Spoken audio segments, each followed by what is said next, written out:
1-2 sentences बोलल्यानंतर तुमचे fillers मध्ये-मध्ये यायला लागतात. फिलर्स म्हणजे काय? अ, असं काहीतरी आपण म्हणतो जेव्हाही तुम्ही असं करता, तेव्हा कुठेतरी तुमचा माइंडसेट, तुमचा ब्रेन एका लूपमध्ये जातो आणि तो लूप म्हणजे की आता विचार करावा लागेल, की पुढचं सेंटन्स काय सांगायचं आहे. आणि त्या वेटिंग पिरियडमध्ये जितक्या लवकर तुम्हाला तो पुढचा थॉट येईल, तितक्या लवकर तुम्ही तो वेटिंग पिरियड ब्रेक करतात आणि ब्रेक करून मग तुम्ही पुढचं सेंटन्स सुरू करतात.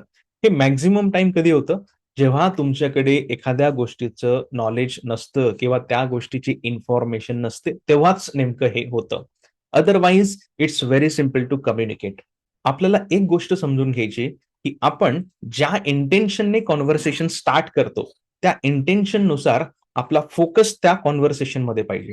डिस्ट्रॅक्शन अजिबात नको आणि त्यानुसार तुम्ही तुमच्या आयुष्यात कुठल्याही सिच्युएशनमध्ये अतिशय कॉन्फिडंटली आणि इम्प्रेसिव्हली कम्युनिकेट करू शकतात.